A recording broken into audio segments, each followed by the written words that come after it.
Friday. Or, at least, I think that it's Friday. I broke everything electronic. I smashed my computer to pieces. Every single thing on there could have been accessed by network access or worse. Altered. I'm a programmer, I know. Every little piece of information that I gave out since it started, my name, my email, my location, none of it came back from outside until I gave it out.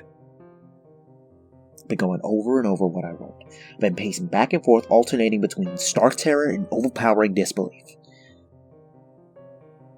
Sometimes I am absolutely certain that some phantom entity is dead set on the simple goal of getting me to go outside.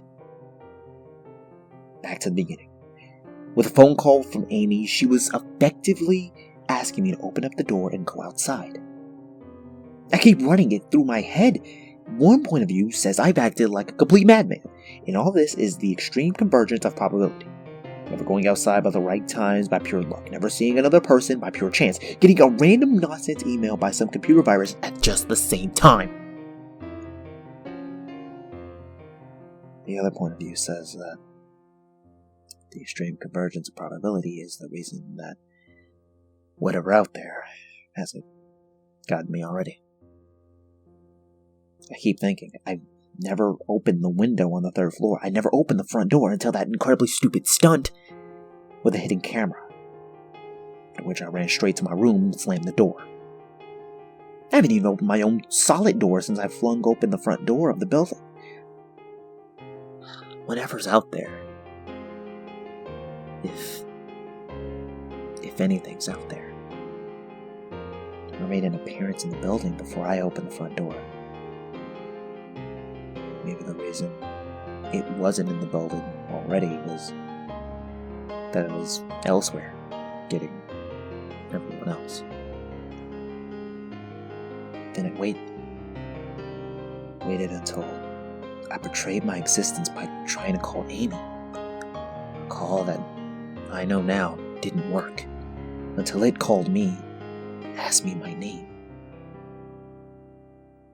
Terror literally overwhelms me every time I try to fit the pieces of this nightmare together. That email, short, cut off. Was it from someone trying to get word out? Some friendly voice desperately trying to warn me before it came? Seen with my own eyes. Don't trust them. Exactly what I've been so suspicious of. It could have masterful control of all things electronic. Practicing its insidious deception to trick me into coming outside.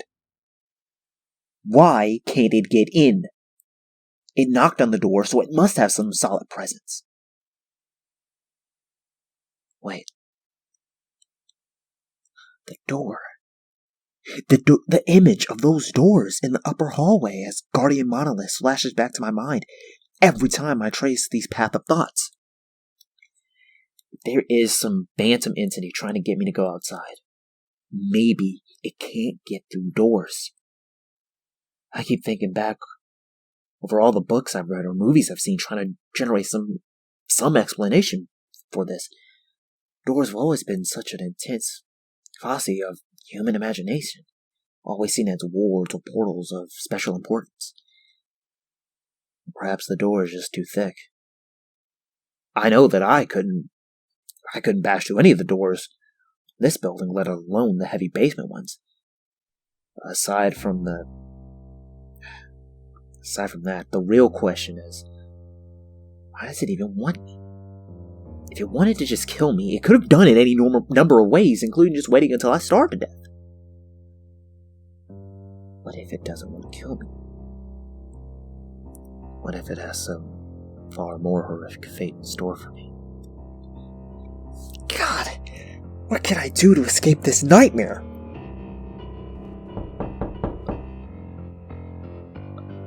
A knock on the door. I told the people on the other side of the door that I need a minute to think and I'll come out. I'm really just writing this down so I can figure out what to do. At least this time I heard their voices. My paranoia, and yes, I recognize that I'm being paranoid. It's me thinking of all the sort of ways that their voices can be fed through electronic. It could be nothing but speakers outside, simulating human voices. Did it really take them 3 days to come talk to me? Amy is supposedly out there along with 2 policemen and a psychiatrist. Maybe it took them 3 days to think of what to say to me. The psychiatrist's claim could be pretty convincing if I decide to think this has all been a crazy misunderstanding and not some entity trying to trick me into opening the door. The psychiatrist had an older voice, authoritarian but still caring. I liked it. I'm desperate just to see someone with my own eyes. He said I have something called cyber-psychosis. I'm just one of a nationwide epidemic of thousands of people having breakdowns triggered by a suggestive email that got through somehow. I swear he said got through somehow.